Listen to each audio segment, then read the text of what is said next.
Income tax కమిషనర్గా జాతీయ స్థాయిలో పనిచేసిన ఆఫీసరు, రిపబ్లిక్ పార్టీకి రాష్ట్ర అధ్యక్షుడు ఉన్నారు. ఉప్పిరెడ్డి దేవప్రసాద్ గారిని సందర్భంగా మాట్లాడుతున్నారు. అందరికీ జై భీమ్, జై భీమ్, జై భీమ్, జై సంవిధాన్, జై సంవిధాన్, జై సంవిధాన్. ఎందుకంటే జై భీమ్ అనేటువంటిది ఎందుకు వాడుతున్నామంటే జ్ఞానం వర్ధిల్లుగాక అనేటటువంటిది దాని అర్థం. కాబట్టి జ్ఞానం ఎక్కడి నుంచి వస్తుంది అనేటువంటిది మనం చూసుకున్నట్లయితే మరి జ్ఞానం అనేటువంటిది ఈనాటి విద్యార్థుల నుంచే మనకి కొత్త కొత్త జ్ఞానం అనేటువంటిది ఉద్భవిస్తుంది. కొత్త ఆలోచనలు, కొత్త ఇన్వెన్షన్స్, కొత్త మరి లోకాలు మనం సృష్టించాలి అంటే మరి విజ్ఞానమే ప్రధానమైంది. అందుకే మా యొక్క republic party of India BA అంటే భీమరావు అంబేద్కర్ గారి పార్టీ, మరి ఇది అంబేద్కర్ గారి సొంత మనవడు జాతీయ అధ్యక్షుడు ఉన్నటువంటి పార్టీ ఈ యొక్క మరి మహావిజ్ఞాన్ని ప్రారంభించినటువంటి కొరి వినయ్ కుమార్ గారు ఆధ్వర్యంలో డిబిఎఫ్ ఆధ్వర్యంలో చేస్తున్నటువంటి ఈ మాతృ కార్యక్రమానికి మా యొక్క సంపూర్ణ మద్దతుని ప్రకటిస్తున్నాం. ఇందుకు ఆయన నేను అభినందిస్తున్నాను, ఆయన పూర్తిగా అభినందిస్తున్నాం. ఎందుకంటే ఇది చాలా మంచి సబ్జెక్టు, దీన్ని ఎవరు టేకప్ చేయట్లేదు. ఇది యాక్చువల్గా బర్నింగ్ టాపిక్, ఇది యాక్చువల్గా మనకి బర్నింగ్ టాపిక్. ఈ టాపిక్ని ఎవరు కూడా తీసుకోవడం లేదు.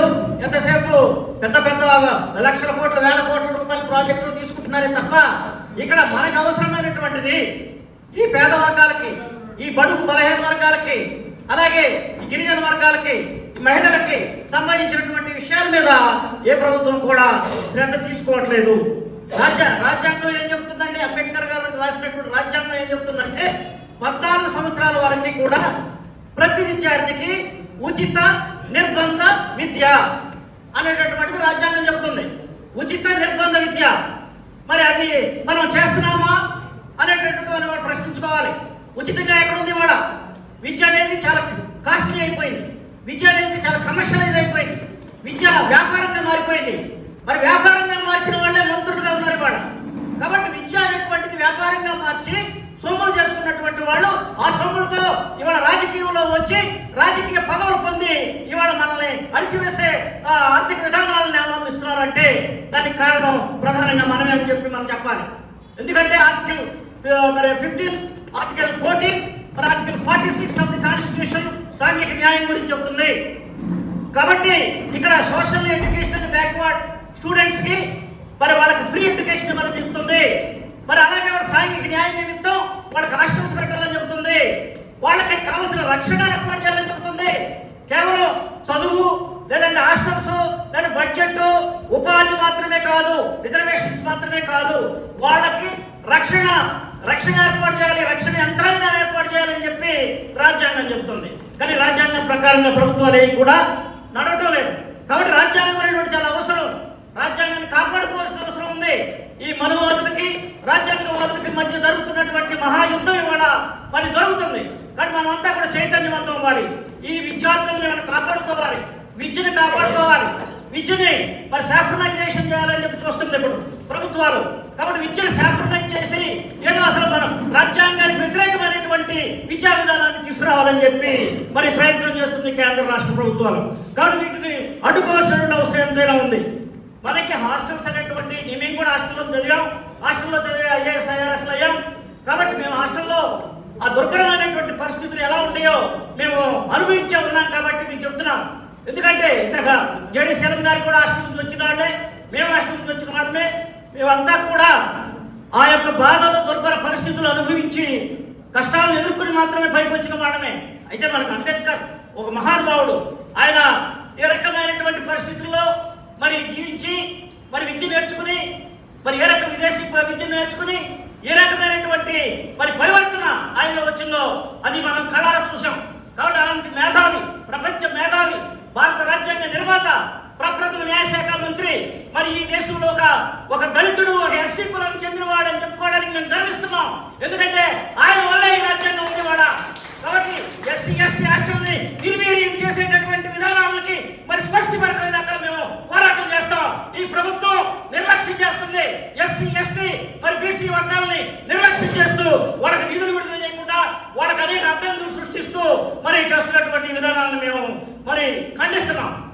ఒకటి సివియర్ ఇన్ఫ్రాస్ట్రక్చర్ ఇన్సఫిషియన్సీ ఉంటుంది. ఇక్కడ ఇన్ఫ్రాస్ట్రక్చర్ లేదు హాస్టల్స్కి. ఇన్ఫ్రాస్ట్రక్చర్ అంటే ఏంటి? మనకు బిల్డింగ్స్ లేవు, ఉన్నా కానీ అవి డైలాపిడేటెడ్ కండిషన్స్లో ఉన్నాయి, అవి కాలిపోతున్నాయి, అవి ఒక్కలు పడిపోయి ఉన్నాయి, అవి వాటికి ట్యాబ్ వచ్చి అవన్నీ కూడా నీరెత్తిపోయి ఉన్నాయి, పల్ల ప్రాంతాల్లో ఉన్నాయి. కాబట్టి హాస్టల్స్ అన్నింటినీ కూడా రీబిల్డ్ చేయాల్సినటువంటి అవసరం ఉంది. కాబట్టి ఇక్కడ ఉన్నటువంటి హాస్టల్ విద్యార్థులు ఆ రకమైనటువంటి పరిస్థితుల్లో ఇది ఎక్కడ కూలిపోద్దో అని భయానకమైనటువంటి పరిస్థితుల్లో చాలా మంది బయట ఉంటున్నారు. కాబట్టి ఇది చాలా రక్షణకు సంబంధించినటువంటి మ్యాటర్లు. కాబట్టి ప్రాణానికి హాని జరుగుతుంది. ఆర్టికల్ 21 ప్రకారంగా ప్రతి పౌరుడు గౌరవంగా న్యాయంగా తలెత్తుకుని బతికేటట్లుగా రాజ్యాంగం మనకి జీవించే హక్కును ప్రసాదించింది. కాబట్టి అలాంటి జీవించే హక్కు విద్యార్థులకి కలగజేయాలి. కాబట్టి అలా చేస్తున్నామంటే ఇలాంటి భయంకరమైనటువంటి బిల్డింగ్స్ లో ఎప్పుడు కూలిపోద్దో తెలియనటువంటి బిల్డింగ్స్ లో ఉంటూ మన వాళ్ళంతా కూడా చాలా దుర్భరమైన మానసిక వేదనలో విద్యను ఎలా కొనసాగిస్తారో అని చెప్పి నేను ప్రశ్నిస్తున్నాను ప్రభుత్వాన్ని. అలాగే ఒక్క హాస్టల్లో మహిళల హాస్టల్లో ఒక్క హాస్టల్లో 223 మంది ఉంటే ఒక్క బాత్రూమ్ ఉంది. ఇంతమందికి ఒక బాత్రూమా? టాయిలెట్స్ కూడా కట్టించలేని పరిస్థితుల్లో ఉన్న ప్రభుత్వం ఎస్సీ సప్లై నిధులన్నీ ఏం చేస్తున్నారు? అది మేము ప్రశ్నిస్తున్నాం ఎప్పటి నుంచో. ఎస్సీ సప్లై నిధుల్ని ఏం చేస్తున్నారు? ఓ చట్టం ఉంది, ఎస్సీ సప్లై యాక్ట్. దాని ప్రకారంగా compulsory it's mandatory to spend all the money that is to be required to be spend for ఎస్సీస్. కాబట్టి ఎస్సీస్కి చెందాల్సినటువంటి డబ్బు ఎస్సీలకే ఖర్చు పెట్టాలి, ఎస్టీలకి సంబంధించిన డబ్బు ఎస్టీలకే ఖర్చు పెట్టాలి. కానీ అలా చేయకుండా మీరు డైవర్షన్ ఫండ్ చేసి వేరే వాళ్ళకి సంక్షేమ పథకాలని చెప్పి వేరే వర్గాలకి మీరు పంచి ఓట్ల రాజకీయం చేస్తున్నారు. కాబట్టి ఓట్ల రాజకీయం అనేటువంటి ముసుగులో మీ యొక్క సంక్షేమ పథకాలని అమలు చేస్తున్నారు. కాబట్టి మీరు ఈ స్వస్తి పలకండి. ఈ ప్రభుత్వం ఎస్సీ ఎస్టీ సప్లై నిధుల్ని కరెక్ట్గా చేయాల్సిన అవసరం ఉంది. కాబట్టి ఒక ఇద్దరు స్టూడెంట్స్ హాస్టల్లో ఏదో పని నిమిత్తం బయటకు వచ్చి రోడ్డు మీద రాత్రి కూడా వెళ్తుంటే ఎవడో నెగ్లిజెంట్ డ్రైవర్ వచ్చి గుద్దేస్తే వాళ్ళు చనిపోయారు. వాళ్ళకి ఏంటి సేఫ్టీ ఏంటి? వాళ్ళ సెక్యూరిటీ ఏంటి? వాళ్ళకి అసలు ఎవరు వెళ్ళించారు బయటికి? అక్కడ వాచ్మెన్ ఉన్నాడా? వార్డెన్ ఉన్నాడా? వాళ్ళకి ఏ రకమైనటువంటి భద్రత ఉంది హాస్టల్లో ఉన్నటువంటి వాళ్ళకి? కాబట్టి హాస్టల్లో ఏ రకమైన రక్షణ లేదు, ముఖ్యంగా మహిళలకు ఏ రకమైన రక్షణ లేదు. వాళ్ళ మీద అనేక రకాల అత్యాచారాలు జరుగుతున్నాయి, అనేక రకాలైన సెక్షువల్ హెరాస్మెంట్ జరుగుతున్నాయి, అనేక రకాలైనటువంటి పోక్సో చట్టాలకు సంబంధించినటువంటి నేరాలు జరుగుతున్నాయి. కాబట్టి ఇలాంటివి కూడా ప్రభుత్వం తక్షణం వీటిని దృష్టిలోకి తీసుకోవాల్సినటువంటి అవసరం ఉంది. అంతేకాకుండా అక్కడ ఆరోగ్య సమస్యలకు సంబంధించి ఏ రకమైనటువంటి చర్యలు లేవు. గబుక్కుని ఏదైనా ఎమర్జెన్సీలో ఏదన్నా ఆరోగ్య సమస్య వస్తే దాన్ని అటెండ్ అవడానికి అక్కడ ఎవరు లేరు. అక్కడ హాస్పిటల్స్ ఉండవు, అక్కడ అంబులెన్సెస్ ఉండవు, అక్కడ ఏ రకమైనటువంటి మెడికల్ సపోర్ట్ ఉండదు, పేరెంట్స్ ఉండరు, ఎవరు తీసుకెళ్తారు వాళ్ళని టైమ్లీ అడ్మిషన్ చేస్తేనే కదా వాళ్ళకి ఏ రకమైనటువంటి ట్రీట్మెంట్ వచ్చేది. కాబట్టి అలాంటి ట్రీట్మెంట్స్ వెంటనే ఏర్పాటు చేయాలని చెప్పి సందర్భంగా ప్రభుత్వాన్ని మేము డిమాండ్ చేస్తున్నాం. అలాగే ఇప్పుడు ఒక్కొక్క విద్యార్థికి 50 రూపాయలు మాత్రమే ఖర్చు పెడుతున్నారు, కానీ జైల్లో ఉన్న ఖైదీకి 75 రూపాయలు ఖర్చు పెడుతున్నారు. కాబట్టి ఖైదీ కంటే హీనమైనటువంటి పరిస్థితుల్లో ఉన్నారా అని చెప్పి నేను ఈ సందర్భంగా ప్రశ్నిస్తున్నాను. వెంటనే దాన్ని డబల్ చేయాలి. ఇందాక ఎస్ఎఫ్ఐ అని చెప్పాడు, కాబట్టి అది 1400 కాదు, దాన్ని 3000 రూపాయలు చేయాలని చెప్పి మేము డిమాండ్ చేస్తున్నాం. దానికి నిధులు సక్రమంగా ఉన్నాయి, గోల్డెన్ నిధులు ఉన్నాయి. ఆ నిధులన్నీ ఏం చేస్తారని చెప్పి నేను ప్రశ్నిస్తున్నాను. అది కాకుండా ఈ ఫీజు రీఇంబర్స్మెంట్ అనేటువంటిది తర్వాత చేస్తూ ఉంటారు, స్కాలర్షిప్స్ తర్వాత ఇస్తూ ఉంటారు. ముందేమో స్కూళ్ళు ముందే కట్టండి అంటారు. ముందే కట్టడానికి వాళ్ళ దగ్గర డబ్బులు ఎక్కడ? అప్ఫ్రంట్ మనీ కట్టాలంటారు. అప్ఫ్రంట్ మనీ కట్టాలంటే డబ్బులు వెంటనే మొత్తం చెల్లించడానికి డబ్బులు ఎక్కడే? కాబట్టి అప్పు చేస్తున్నారు, అలా చెల్లిపోయిన వడ్డీలు చేస్తున్నారు. కానీ అది మీకు చాలా డిలే అవుతుంది స్కాలర్షిప్ రావడం. కాబట్టి ఇవన్నీ కూడా వాళ్ళకు ఉన్నటువంటి ప్రధానమైనటువంటి సమస్యలు. మీరు వెంటనే ఏ రకమైనటువంటి డబ్బులు ఎస్సీ ఎస్టీల దగ్గర నుంచి వసూలు చేయకుండా ఉచితమైనటువంటి విద్య మీరు ఏర్పాటు చేయాలి. కట్టాల్సి వస్తే మీరే కట్టండి, ప్రభుత్వమే కట్టాలి.